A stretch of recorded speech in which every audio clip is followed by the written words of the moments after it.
پھر کمال کی بات تو یہ ہے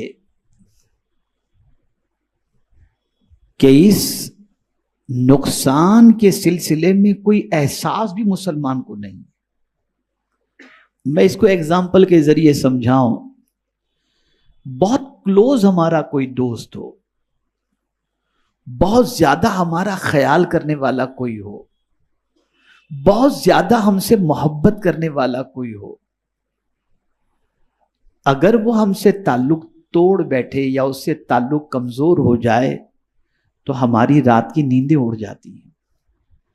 ہمیں کسی چیز میں مزہ نہیں آتا، نہ کھانے میں مزہ آتا ہے، نہ کسی سے بات چیت میں مزہ آتا ہے. ٹیمپریچر بالکل ہائی ہو جاتا ہے اور ہم اس کو جھڑکنے لگ جاتے ہیں. ایک عام انسان جس سے آپ محبت کرتے ہیں، جو آپ کا بھلا چاہنے والا ہے، اس سے تعلق کمزور ہو جائے تو آپ کا یہ حال ہے. قدرت سے تعلق کمزور ہو گیا، کوئی فرق نہیں پڑا. آپ کہیں گے میں 5 ٹائم کی نماز پڑھتا ہوں، میں نے رمضان کے روزے رکھے، میں تلاوت بھی کرتا ہوں. تو اب میں آپ سے یہ سوال پوچھتا ہوں کہ کیا اتنی ساری چیزیں آپ کے رب سے تعلق کے مضبوط ہونے کی دلیل ہے؟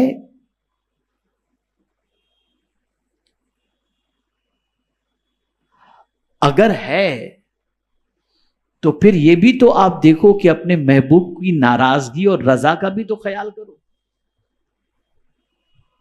کبھی آپ نے سوچا کہ مجھ سے کون سی ایسی چیز ہو رہی ہے جس کی وجہ سے اللہ عز و جل اور اس کے رسول صلی اللہ تعالی علیہ وسلم کے فرمان کا اثر میرے دل پر نہیں ہوتا؟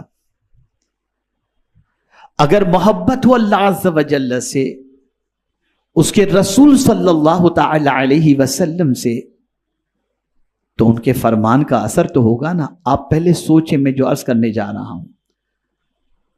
آپ نے اگر اپنے باپ کو بڑا مانا ہے، باپ کا رسپیکٹ، اللہ کی ذات ساری تمثیل سے پاک ہے، باپ کو آپ بڑا مانتے ہیں، آپ جانتے میرے باپ نے مجھے بڑا کیا، میرے باپ نے مجھے کھلایا، میرے باپ نے تعلیم دلائی، میرے باپ نے کپڑے دیے، میرے باپ نے یہ کیا، میرے باپ نے وہ کیا، یہ ساری چیزوں کو آپ جانتے ہیں. تو باپ جب کہتا ہے بیٹے یہ کرو تو آپ کرنے کے لیے تیار ہو جاتے ہیں. اور پھر یہ بھی جانتے ہیں کہ نہیں کروں گا تو میرا باپ مجھ سے ناراض ہو جائے گا. کبھی آپ نے یہ سوچا کہ باپ کو بھی روزی اللہ دے رہا ہے، باپ کو بھی پیدا اللہ نے کیا، مجھے بھی پیدا اللہ نے کیا، میں اپنے باپ کی بات نہ مانوں تو باپ ناراض ہو جائے، میں اپنے رب کی بات نہیں مانوں گا تو میرا رب ناراض نہیں ہوگا؟ یہ خیال کیوں نہیں آتا؟ یہ کیفیت کیوں پیدا نہیں ہوتی؟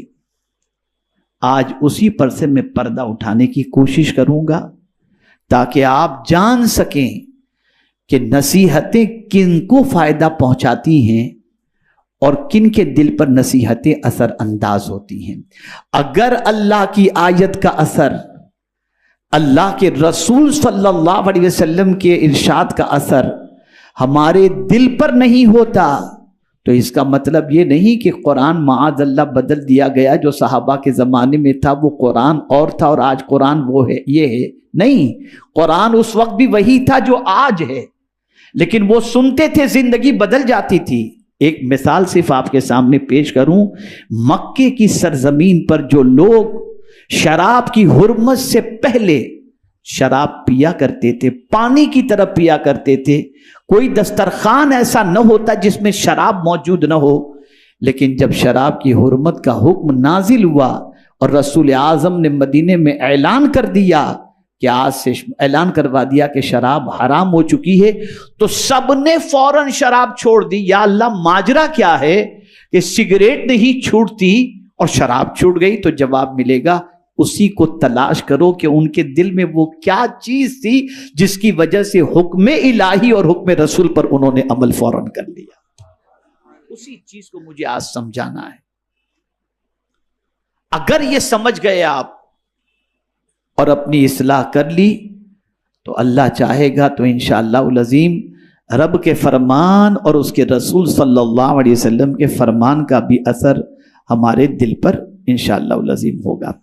میرے پیارے آقا صلی اللہ تعالی علیہ وسلم کے پیارے دیوانوں، قرآن کہتا ہے فَذَكِّرْ فَإِنَّ الذِّكْرَىٰ تَنفَعُ الْمُؤْمِنِينَ، نصیحت کیجئے اس لیے کہ اہل ایمان کو نصیحت فائدہ پہنچاتی ہے. کس کو فائدہ پہنچاتی ہے؟ بولیے، اہل ایمان کو. اب اگر میں آپ سے سوال کروں کہ آپ مومن نہیں، تو آپ کہیں گے حضرت کیسی بات کرتی ہیں، ہم تو مومن ہیں. تو جب مومن ہیں تو پھر نصیحتیں اثر کیوں نہیں کر رہی؟ کیوں اللہ کا حکم سن کر زندگی نہیں بدل رہی؟ تو اب یہاں پر میں آپ کو سمجھا دوں، ہم اصطلاح شریعت کے اعتبار سے تو مومن ہیں، لیکن قرآن مقدس میں جو مومن کے اوصاف اور حضور صلی اللہ علیہ وسلم کے ارشادات کے اندر جو مومن کی تعریف کی گئی ہے، کیا اس اعتبار کے ہم مومن ہیں؟ آئیے میں آپ کو صرف ایک آیت اور ایک حدیث کی روشنی میں پوچھنا چاہوں گا. پہلی آیت،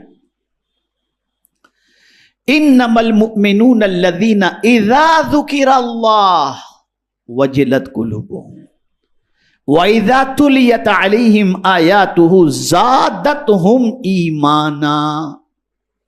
اب یہاں مومن کی ڈیفینیشن قرآن بیان کر رہا ہے کہ مومن تو وہی ہے کہ جب اس کے سامنے اللہ ذکر کیا جائے تو اس کا وجود کانپنے لگتا ہے، اس کا دل کانپنے لگتا ہے. وجلت قلوبہم، اس کا دل کانپنے لگتا ہے. وَإِذَا تُلِيَتْ عَلَيْهِمْ آيَاتُهُ زَادَتْهُمْ ایمانا، اور جب ان کے سامنے آیات کی تلاوت کی جاتی ہے تو اس کا ایمان بڑھتا چلا جاتا ہے. یہ مومن کی ڈیفینیشن بیان کی گئی. کیا ہماری یہ کیفیت ہے؟ کیا ہمارا یہ حال ہے؟ اگر ہمارا یہ حال نہیں ہے تو ہمیں اپنے ایمان کا احتساب کر کے اپنے ایمان کو درست کرنا پڑے گا. اب سوال یہ پیدا ہوتا ہے کہ یہ ایمان کیوں ہمارے اندر نہیں ہے؟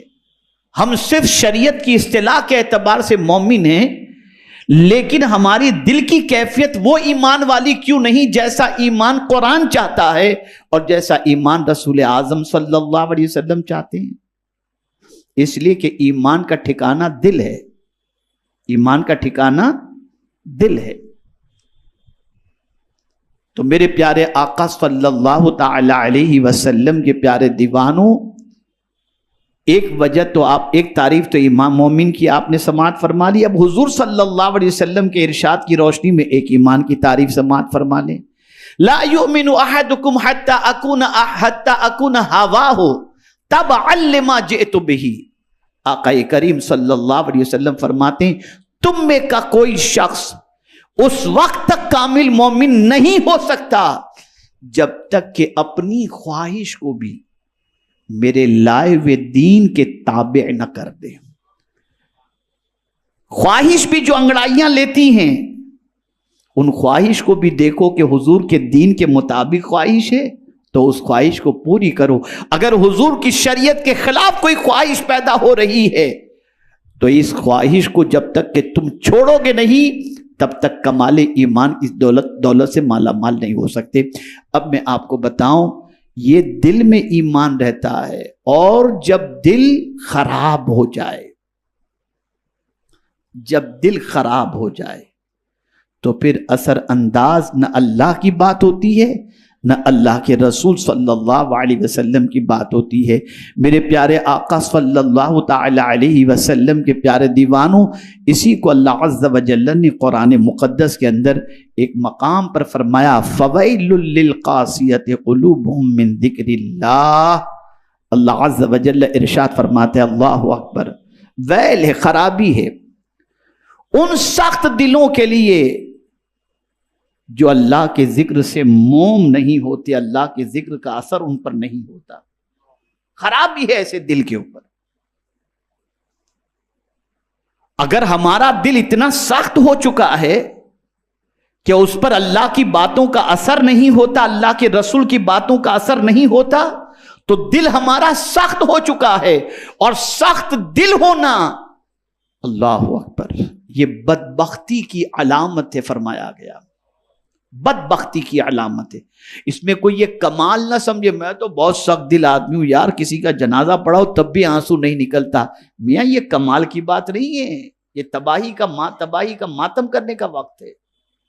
سخت دلی اچھی چیز نہیں ہے. اگر کسی کا دل تھوڑا سا بھی سخت اس زمانے میں ہوتا کہ کوئی واقعات دیکھ کر ان پر کوئی اثر نہ ہوتا، نرمی پیدا نہ ہوتی، تو صحابہ حضور کے پاس جاتے عرض کرتے، سرکار میرا دل بہت سخت ہو چکا ہے، کوئی نسخہ بتائیں جس سے میرا دل نرم پڑ جائے.